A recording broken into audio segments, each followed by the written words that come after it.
Ready. Welcome back to the KSR YouTube channel again. I'm trying to stop saying, all right, welcome back to the KSR YouTube channel.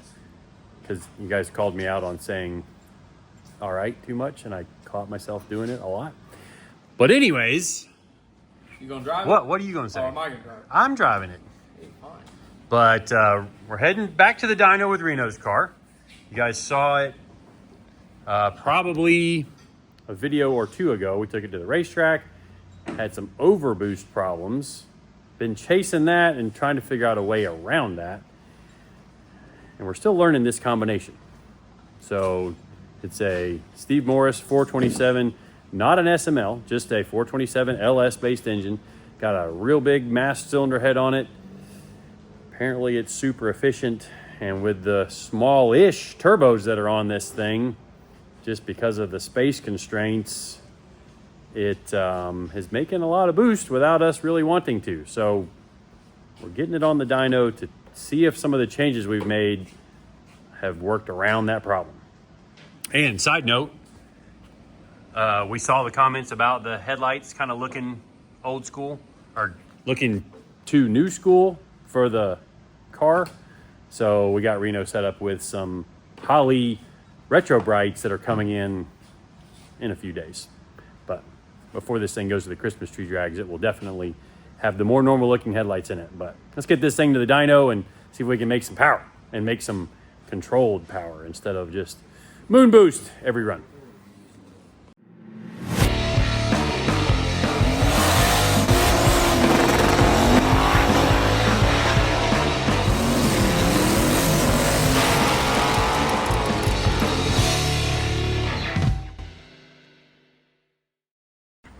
All right, Kevin's been messing with this steering wheel for the last 10 minutes. It has not been 10 minutes. All right, let's do your cold start tune. I know.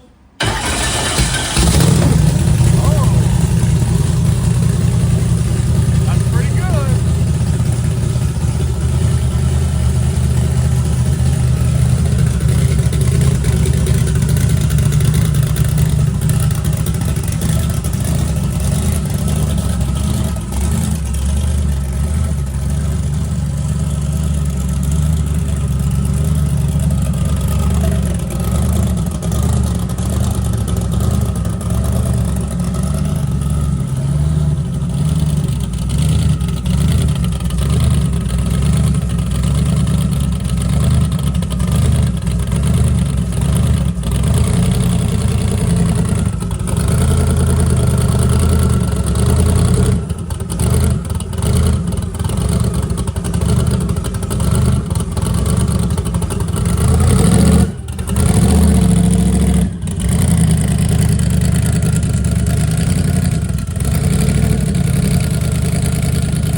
All right, well, it is time for a dyno pull.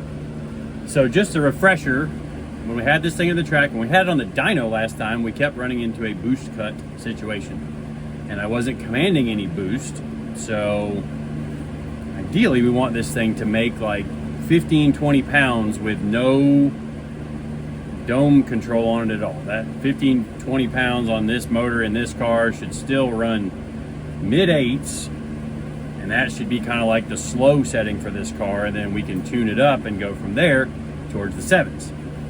So the last run at the track, I turned the boost cut up to 40 psi, and it did not hit it, but I was still commanding 0 pounds of dome pressure, which it runs on the spring that's in the wastegate, which we have a 5 psi spring in the wastegate. So the hope was that it would make like 5 to 10 to 15 pounds of boost, but this thing just seems to be super efficient and it wants to make big power, which is sometimes a good problem to have, but for this particular combination, it's a problem. It's a good problem, but we're still trying to wrap around how to get this thing to make some lower boost so that we don't just cut Reno loose with a 7-second car all the time, every pass with no tunability. Like, that's not the way we're trying to build this thing. So hopefully it doesn't take any major changes, but we found a couple of things that made us question some stuff. So we fixed them, and then if they help out, we'll tell you what those were so that you can use them on your project as well. So gonna make a short pull just until see if it's gonna go up and level off with the boost. It'll probably be, 7,000-ish RPM, maybe 7,500 if that's where it goes up to, because it makes big boost again. But we want to get something figured out so that we can hand this thing over and have some nice tunability with it. So here we go. Here we go.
Actually, that's a bad push. Yeah. 1,239 horsepower. What? I wonder why the horsepower. We got boost. No, that's engine RPM. So let's put that along out.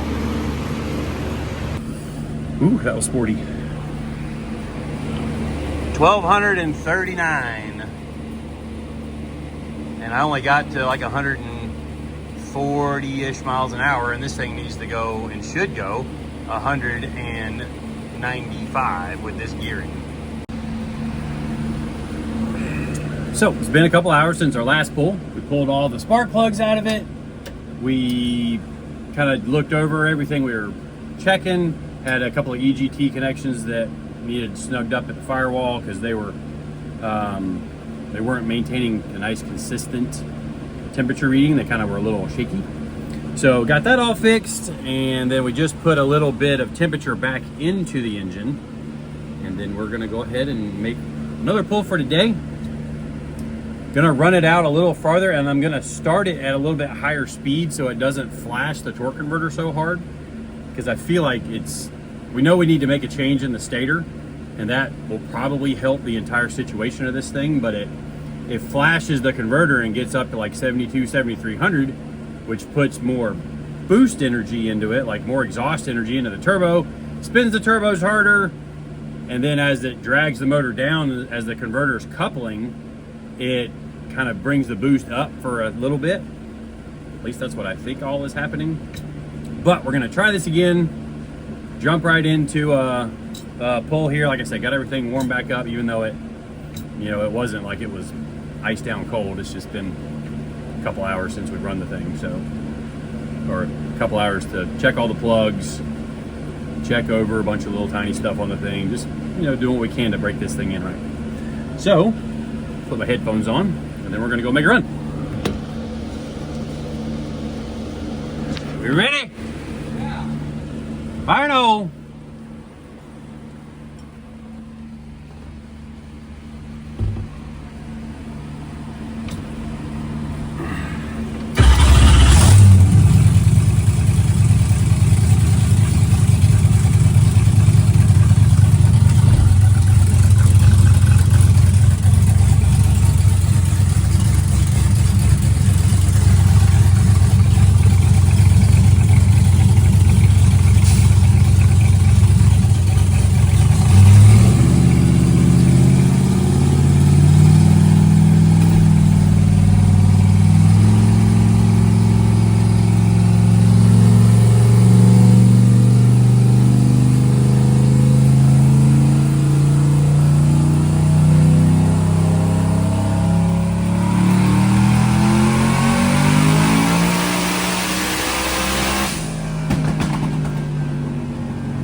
That rattled my skull. I lost the TV. And apparently the TV. Does the computer show any numbers?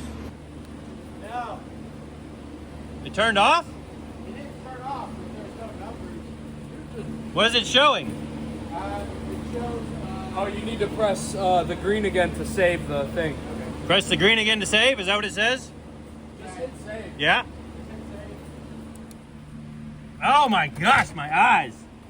That was probably some big power if it recorded everything. Just cycle the power on the TV screen. Ooh, that was... My eyes are tore up. I saw 7,900. Oh, it freaked out the dyno. Yeah, it freaked it out. You're making too much power. That's why we need a hub dyno. Hub dyno companies? Well, I'll download the data log and then I gotta go home. Ooh, my eyes. That's one bad thing about dynoing big methanol cars. Like they make a lot of power and their exhaust tickles your eyes a little bit. Oh well. Bummer we didn't get power numbers, but it was big. As you can see the tail of it over here, like in the middle of that, it should have probably been, I don't know, probably 1,300-ish would be my guess. But we'll never know.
both. Let's be real here. Well, they didn't hear what you said. Oh, But I said I'm dumb, but I'm not stupid. what did you do? I took it apart. He didn't do anything. What did you do? I took it apart. He is real good at the disassembly, right? But the reassembly, Oh, yeah. So, methanol tank, injector, or intake face, the elbow, and fuel rails are all at the anodized shop down in Ocala, which it's actually Scorpion. It's a division of Scorpion, the people that do like rocker arms and stuff. We were supposed to get this to powder coat, but no, that was something you said yesterday afternoon, and you said I said that Friday. It's possible. That was yesterday. You said, it's Yesterday possible. was not Friday. No. You said it yesterday. You didn't say Friday. I definitely said it Monday. No way. It was yesterday. It was yesterday at the end of the day. You're like, it's possible. And I'm like, absolutely not. There's no way. So Eddie's putting some Zeus rails in because there's going to be a piece of carbon fiber that goes in here to seal that off, which I might have talked about earlier in this video. I think you did. I don't know. I'm filming multiple videos all at the same time. And like I YouTube, I can't, bro. yeah. Daily video. I'm trying. I am trying. So, yeah, they get mixed up on which ones, what I said in which video. So, which Eric's in there. There's his knees. He's up under the dash, wrapping up some of the wiring. Yeah, we let him go in there. Stuff the new guy up under the dash. Yeah, which Better him than me. Which his video on his Audi should be out by now. Oh yeah. That one's That's due to a come video out. to watch. That's I kind of want to do another video on it. I want to see up underneath it. Like I want to see Yeah. like some of the trickery underneath it. And y'all should take it to the drag strip. Right, Eric? Let's put it on the lift, guys. You need Yeah. you need a clutch, don't you? So use the lift, put a clutch in it, and then we go to drag strip. Great idea. Let's break something. All right, well, we are headed for PRI. Thank you all for watching, subscribing, following along. See you tomorrow.